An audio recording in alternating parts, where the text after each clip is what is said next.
এই মাসের শেষ জুমায় আমরা আল্লাহর মসজিদের মধ্যে উপস্থিত হয়েছি। আল্লাহ সুবহানাহু ওয়া তাআলা আমাদেরকে আল্লাহর ঘরে আসার জন্য তৌফিক দিয়েছেন, সুস্থতার সাথে বাঁচিয়ে রেখেছেন। যতটুকু সুস্থ আছি এটা আল্লাহর রহমত, যতটুকু সুস্থ আছি এটা আল্লাহর রহমত। আবার যদি শুকরিয়া আদায় করে আল্লাহ নিয়ামত বাড়িয়ে দিবেন, শুকরিয়া আদায় না করলে কমিয়ে দিবেন। এখন হচ্ছে আমি যতটুকু আছি এতটুকু থেকে আমাকে সুস্থতার দিকে যাওয়ার জন্য আমার শুকরিয়া আদায় করতে হবে। আমরা যে মসজিদে আসতে পারলাম এই জন্য আমার শুকরিয়া আদায় করছি, আলহামদুলিল্লাহ।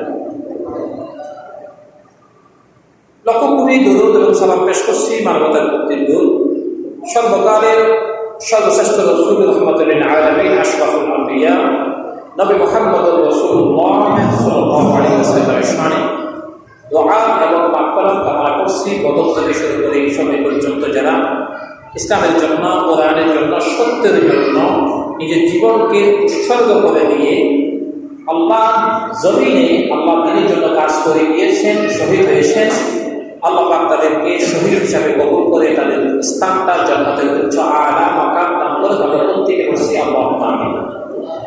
সম্মানিত মুসলিম কেরাম, এ মাসের শেষ জুমা আমরা উপনীত হলাম।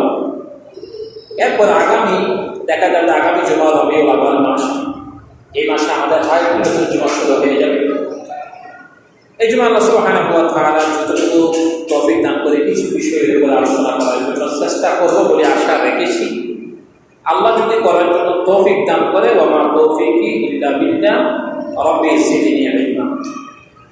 আল্লাহ সুবহানাহু ওয়া তাআলার সাহায্য চাচ্ছি, আমরা দোয়া চাচ্ছি। আমরা গত 1-2 জুমা পর্যন্ত হারামের ব্যাপারে আমরা আলোচনা করেছিলাম, আপনারা শুনেছিলেন। তো এই হারাম এবং হালালের ব্যাপারে আজকে জুমায় আর কিছু আলোচনা বলে শেষ করে দেওয়ার জন্য চেষ্টা করব।